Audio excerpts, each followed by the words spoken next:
नमस्कार दोस्तों, स्वागत है नई वीडियो में। आज हम बात करेंगे सल्फाडिमिडाइन इंजेक्शन के बारे में।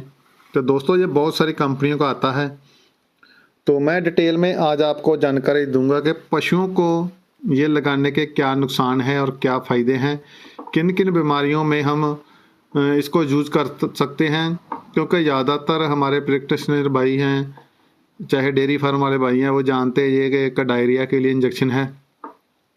जब हमारी गाय भैंस को दस्त लग जाते हैं तो तब हम इस इंजेक्शन को यूज करते हैं, लेकिन और भी इसके बहुत सारे फ़ायदे हैं और बहुत सारी बीमारियों में हम इस इंजेक्शन को यूज कर सकते हैं।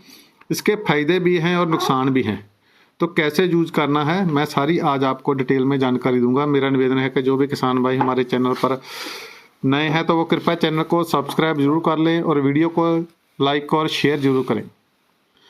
तो दोस्तों, सल्फाडिमिडाइन जैसे कि इसकी बोल्स भी आती हैं इस साल्ट की, और ये इंजेक्शन के रूप में है।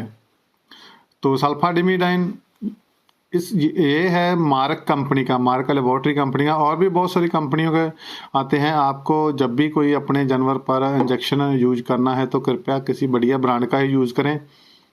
तो सल्फाडिमिडाइन सोडियम जो कि 33.33% है, तो इसको हम IM, IV और सबकट, तो दोस्तों तीनों ही रूट में हम इसको यूज कर सकते हैं। आप इसको ड्रिप में डालकर भी लगा सकते हैं, आप इसको IM भी लगा सकते हैं और आप इसको सबकट भी लगा सकते हैं, यानी कि तीनों ही रूट में आप इसको लगा सकते हैं। और यूज करने से पहले आपको ये बहुत ध्यान में रखना होगा कि साफ तौर पर ये देखिए लिखा हुआ है, इन कोल्ड वेदर सोल्यूशन में डिपॉजिट फाइन क्रिस्टल।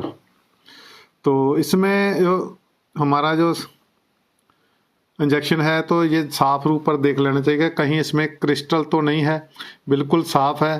तो बिल्कुल साफ इंजेक्शन ये सोल्यूशन होना चाहिए, वरना आपके जानवर का नुकसान हो जाता है। यदि इसमें कोई क्रिस्टल वगैरह है तो आप इसको अच्छी तरह से हिलाकर भी यूज कर सकते हैं। तो बच्चों की पहुंच से इस इंजेक्शन को आप दूर रखें। और विद्राल पीरियड जो इसका मिल्क में 7 डे और मीट में 28 डे है। तो कंपनी ने साफ लिखा हुआ, जो इसकी डोज की हम बात करेंगे, as directed by the veterinarian. तो किसी एक्सपीरियंस डॉक्टर की सलाह के अनुसार ही इसको लगाएं, वरना नुकसान हो सकता है। दोस्तों, इसके नुकसान भी बहुत है इंजेक्शन के, वो मैं आगे चलकर आपको बताऊंगा। तो उसकी सलाह के बिना, उसकी मौजूदगी के बिना आप अपने गाय भैंस को जो इंजेक्शन मत लगाएं। इसकी डोज है जो as per infection, as per जो आपके जानवर की कंडीशन है तब तय होती है। ऐसे नहीं कि जितना बता दिया हमने उतना ही लगेगा। तो ये तय सिर्फ एक एक्सपीरियंस डॉक्टर ही कर सकता है कि हमारी जो गाय भैंस है उसको कितनी डोज देनी है। तो डायरिया की पहले हम बात करें कि डायरिया में तो हम इसको यूज करते हैं। दोस्तों, डायरिया में भी आपको, यदि आपको एक्यूट डायरिया हो गया आपके जानवर को पहली स्टेज में आपको पता चल गया, तो आप इस इंजेक्शन को यूज कर सकते हैं। और कई बार क्या होता है कि आपकी गाय भैंस जब उसको डायरिया होता है तो उसमें खून बहुत ज़्यादा होता है, बिल्कुल पानी की तरह आपके जानवर को डायरिया हो जाता है। जब ऐसी कंडीशन है तो तब इस इंजेक्शन को आपने बिल्कुल नहीं यूज करना। तो दोस्तों, सल्फाडिमिडाइन एक एंटीबायोटिक इंजेक्शन है। ये ग्राम पॉजिटिव और ग्राम नेगेटिव दोनों ही बैक्टीरिया पर ये काम करता है। तो यदि डायरिया बहुत ज़्यादा पानी की तरह है, खून भी आ रहा है, तो तब इस इंजेक्शन को यदि आप ना यूज करोगे तो आपके लिए अच्छा होगा। क्योंकि आपके जानवर को डायरिया की वजह से डिहाइड्रेशन की प्रॉब्लम होगी, तो ये और डिहाइड्रेशन करने में मदद करता है और डिहाइड्रेशन जानवर को करता है। तो इसलिए यदि पानी की तरह बिल्कुल ज़्यादा 3-4 दिन से आपके जानवर को डायरिया है तो इस इंजेक्शन को फिर आप मत यूज करें। तो यदि आप पहली स्टेज में लगाओगे, थोड़ा डायरिया है, तो आपको इसका रिजल्ट है जो 100% की तरह मिल जाता है। क्योंकि हम इसको रूटीन में यूज करते हैं, सोचा है अपने सभी किसान भाइयों के साथ हम ये शेयर कर लें।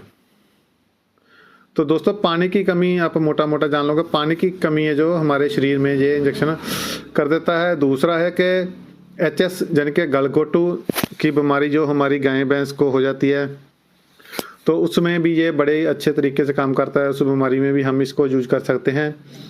और जो यूटीआई जैसे कि मूत्र रोग संबंधी कोई भी आपके जानवर को रोग हो गए हैं, चाहे पेशाब थोड़ा थोड़ा करता है, चाहे ज़्यादा करता है, चाहे झुककर पेशाब करता है, तो उस कंडीशन में भी आप इस इंजेक्शन को यूज कर सकते हैं। और निमोनिया सांस के संबंधी यदि कोई आपके जानवर को डिजीज़ हो गया तो तब भी इस इंजेक्शन को यूज कर सकते हैं। मेट्राइटिस में बच्चेदानी में कोई समस्या आ गई, इन्फेक्शन हो गई, पस आ रही है, रेशा आ रहा है, तो तब भी इस इंजेक्शन को आप यूज कर सकते हैं। तो दोस्तों ये एक बहुत ही बढ़िया एंटीबायोटिक इंजेक्शन है। आप थनैला रोग में भी इसका यूज कर सकते हैं, तो उसमें भी ये रिजल्ट देता है, यानी कि मास्टाइटिस में आप इसको यूज कर सकते हैं। तो गाभिन पशु को आप ये लगा सकते हैं, लेकिन लगातार आप यदि लगाओगे तो प्रॉब्लम हो सकती है। तो 1-2 बार यदि आपने लगाना है 1-2 दिन, तो गाभिन पशु को आप सेफ है ये लगा सकते हैं। तो डोज की जो हम बात करेंगे, डोज दोस्तों इसकी कोई पक्की डोज हमें कंडीशन के अनुसार ये लगता है। जैसे कि आपका जानवर यदि बड़ा है, गाय भैंस 3 क्विंटल से ज़्यादा उसका वजन है, 4-5 क्विंटल है, तो आप इसको यदि 5 क्विंटल का जानवर है तो आप इसको 50 ml भी लगा सकते हैं। तो ये यदि 50 ml चाहे 100 ml लगाना है तो आप एक्सपीरियंस डॉक्टर के सलाह के अनुसार ही लगाना है, खुद नहीं लगाना। यदि नॉर्मल डोज की बात करें तो रूटीन में आप इसको 20 से 25 ml तक अपनी गाय भैंस को लगा सकते हैं। वो चाहे आप IV लगा दो, चाहे IM लगा दो, जैसे भी रूट आप लगा सकते हैं लगा दो, लेकिन करना एक्सपीरियंस डॉक्टर की सलाह के अनुसार ही लगाना है। तो नॉर्मल जो डोज है 20 से 25 ml इसकी है। और यदि छोटा कटरा बछड़ा है तो 3 से 5 ml है। यदि साल से 2 साल का जानवर है तो 10 से 15 ml तक आप डोज लगा सकते हैं। भेड़ बकरी को भी आप 3 से 5 ml तक का वजन के अनुसार लगा सकते हैं। तो IM, IV और SC दोनों ही रूट लगा सकते हैं। तो इस इंजेक्शन से दोस्तों कई बार आपके जानवर को इरेक्शन वगैरह भी हो सकता है। तो जो जिस जानवर को चमड़ी की कोई बीमारी है, यदि उसको आप परहेज करोगे तो बढ़िया रहेगा, तो उसको मत लगाएं। तो यदि आपके जानवर को डायरिया की, निमोनिया की, मेट्राइटिस की, मास्टाइटिस की, HS की, UTI की कोई भी इन्फेक्शन है तो आप इस इंजेक्शन को यूज कर सकते हैं। तो दोस्तों जब हमारे LSD आया था, लंपी स्किन डिजीज़, तो उस बीमारी में भी, उस वायरस में भी इस इंजेक्शन ने बहुत बढ़िया तरीके से काम किया था। हमने खुद यूज किया, बहुत बढ़िया रिजल्ट मिला था। तो यदि वीडियो अच्छी लगी है तो सभी किसान भाई, डेयरी फार्म वाले भाइयों के साथ ज़रूर शेयर करें। फिर मार्केट में आसानी से मिलने वाला जो इंजेक्शन है 176 इसका जो प्रिंट रेट है, तो मैं फिर आपको सलाह दूंगा यदि आपको किसी एक्सपीरियंस डॉक्टर की सलाह के अनुसार इस इंजेक्शन को यूज करें, खुद ना करें, वरना आपके जानवर का नुकसान हो सकता है। तो धन्यवाद दोस्तों, थैंक यू। मिलते हैं नेक्स्ट वीडियो में। चैनल को सब्सक्राइब कर लें और वीडियो को लाइक और शेयर करें।